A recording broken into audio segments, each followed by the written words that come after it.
التعليم إشي كتير مهم بالعالم، سلاح قوي جدا لكل شعوب الأرض، بس للشعب الفلسطيني له طابع مختلف تماما، وقد يكون أقوى سلاح لهم، لأنه إحنا ما عندنا أرض، ما عندنا وطن، فما عندنا غير التعليم.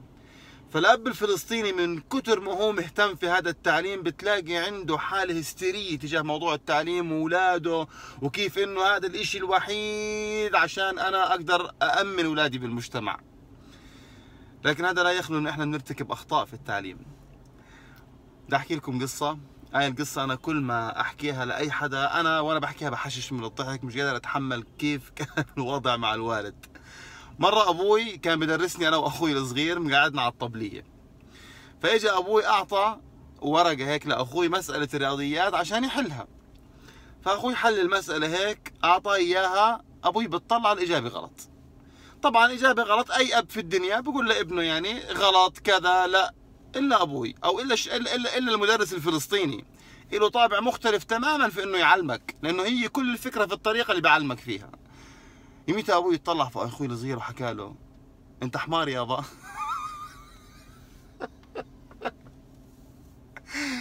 طبعا أنت لما واحد يسألك أنت حمار تتوتر، يعني كيف بدك ترد؟ يعني أنت يعني مثلا لو صاحبك قال لك أنت حمار بتتخانق معه، تحكيش معي زي هيك، لا. بس لما أبوك يسألك أنت حمار، لا، هو شوف انتبهوا، هو ما سب عليه. يعني لو حكى له يا حمار كذا، خلص أنت لما حدا يسب عليك من العيلة، يا حمار يا جحش، بتحط ايدك على راسك، يا حمار يا جحش يا غبي، خلص خلصتوا، خلص طيب ماشي يلا.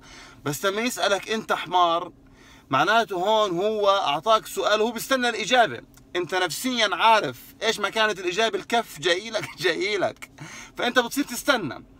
فاخوي لما سأل هذا السؤال قال له انت حمار يابا، اخوي طلع في ابوي هيك، انا طبعا صدمت، ايش السؤال هاد؟ يعني ايش بتوقع الاجابه يابا؟ لو قال لك لا حينشمط الكف، لو قال لك حيكون محرج وانا حصير اضحك عليه.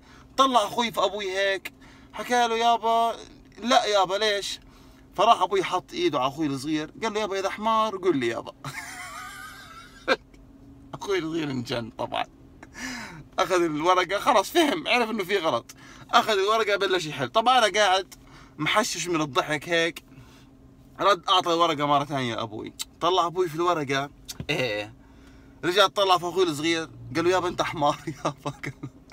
مره ثانيه قال له يابا انت حمار، طلع اخوي في الورقه قال له يابا ليش يا مش حمار؟ ابوي قال له يابا اذا حمار قل لي، يعني اذا انت حمار قل لي. انا طبعا مش طبعا انا محشش من الضحك. طبعا لما كنت صغير انا ما كنت هيك، كان شكلي مختلف تماما، كنت عباره عن منخار وسنين بس. محمد الفيومي كان منخار وسنين، اقسم بالله بحكي معكم عن جد. يعني مثلا لما اسكت بتركز في منخاري، كنت لما اضحك تركز في اسناني، ما بتقدر تركز في الاثنين مع بعض، ما في مجال. يعني خلص كنت عباره عن منخار وسنين، بدك تتفاعل مع واحد فيهم. فانا قاعد محشش من الضحك، وهو اخوي خلص، اخوي طبعا نفسيا بلش ينهار. يعني انت نفسيا قاعد انت بتحبط في هذا الولد لما انت ضلك تشمط وانت حمار يابا انت حمار يابا. طبعا اخوي خلص يعني تقريبا الضغط ارتفع للمليون، الحاله النفسيه هبطت للاخر، بلش يرج. بغض النظر ايش صار بعديها، وايش ايش الشبشب اللي انا اكلته في صباحي، هذا كله مش مهم.